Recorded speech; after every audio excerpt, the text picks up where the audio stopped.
We're Lieutenant Michael Hatfield of the USS.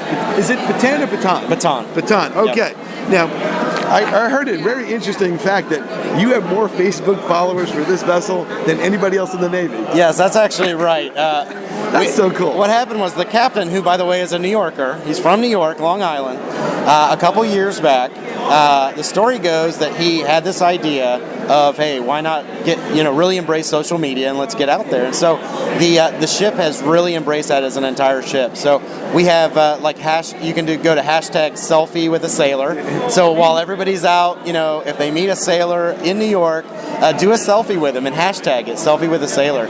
Also, go to USS Bataan's Facebook page and like it. I mean, follow these folks. Don't just let it end at Fleet Week.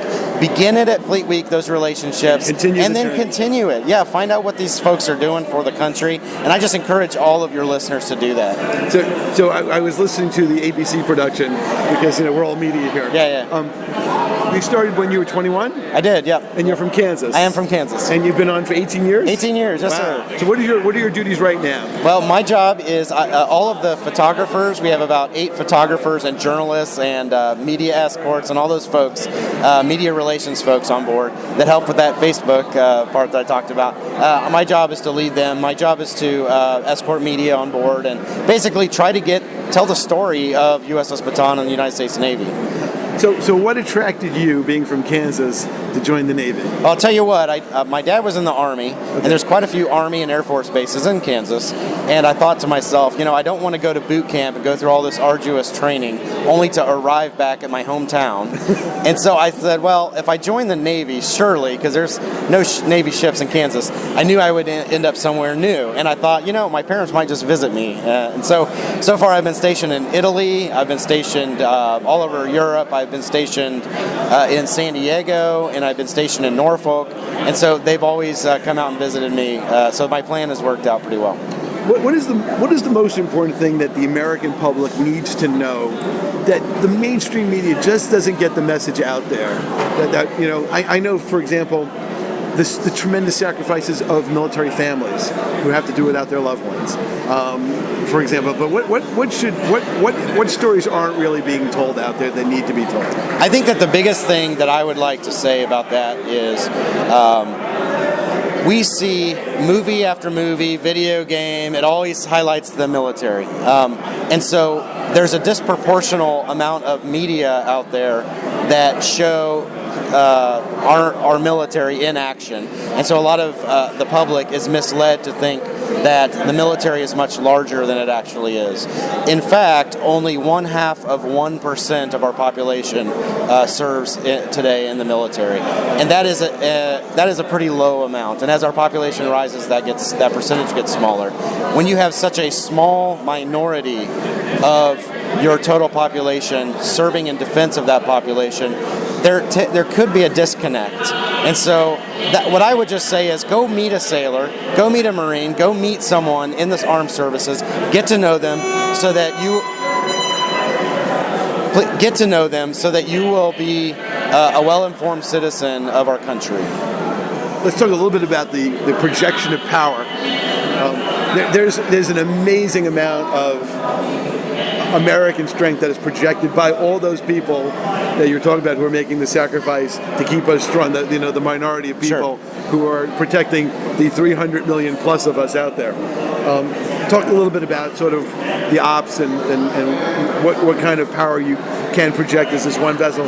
And is your vessel part of a group, or is it more of a unitary thing? Actually, this vessel generally deploys as part of an amphibious ready group, which is an amphibious task force that can, like you said, project power from the sea ashore.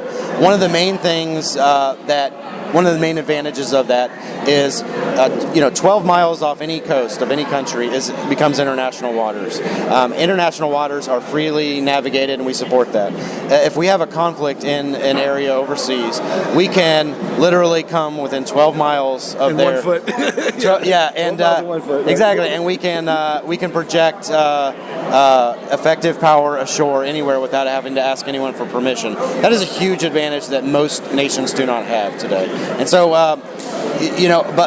but more than that, and more than the equipment, is the amount of training that these sailors and Marines have, it's really just muscle memory, both mental and physical muscle memory, because we train so much that when the actual crisis occurs, we just react, and we react in a very professional and very swift manner. Are you going to spend any time in New York? I am, yeah. What are you looking forward to doing? Well, I was here last year with USS New York, and so I got a little taste. That was my first time in New York City. What I really like to do is I like to go ask a local. I always try to say, are you a local or are you a tourist? You know, if they're a local, I say, where's the best place to eat within walking distance? And that's a good question. Yeah, that's all I have. I'm a local. I don't know the answer to that. And the thing is if you don't ask them where's your best Indian food or where's your best pizza, you just say where's the best place to eat within walking distance. And one night you might be eating the best Greek food you've ever had. You know, whatever the case may be. It might be ice cream. It might not even be a main meal. But that not only breaks the ice, so you meet somebody new, but it also gives you a little way to kind of view New York through their eyes, which I always like. Do you get to sleep at all, or is it going to all be just constant action? Who needs sleep when you're in New York City on a ship? No need for sleep for me. How long are you going to be in port? We're going to be in port a week. And then, in your role, do you get any time off, or you got to do all the media stuff? We're right back on the ship. You mean during Fleet Week? Are you allowed to have a little fun, or is it'll mainly be work. However, I do plan on scheduling, a couple meals or something, to get out. So yeah, it'll be fun. Cool. What are your favorite ports in America when you have like Fleet Weeks around the United States? I like Fort Lauderdale and New Orleans, but those obviously come a distant second to New York City. It's okay. Even though we're from New York here, it's one big American country. What is the greatest challenge you have in public affairs?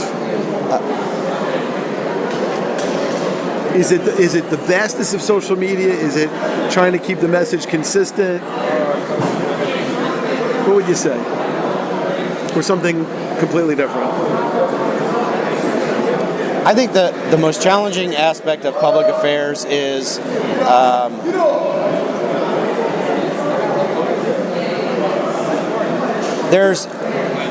I would say that there is I'm trying to think, what is the most challenging? Is it the disconnect?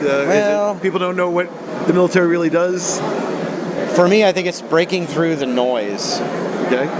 There's, a tremendous amount of information overload right now, and we have such a short attention span, really, these days. And I know it's kind of cliche to say everything's changing, everything's moving faster and faster, and that is kind of a cliche. We're all still the same people.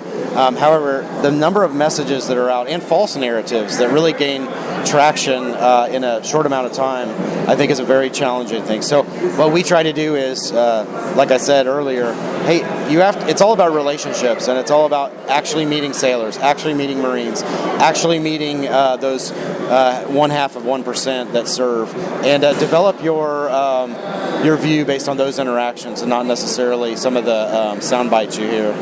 Because I think when you sit down, buy a sailor a drink, and sit down and talk to him or her, I think you're going to find a very patriotic and diverse group of folks that just love their country. And are incredibly hardworking. Yes, very much. Yes. Well, I want to thank you for your service and for your time. Appreciate it. Great. Thank you.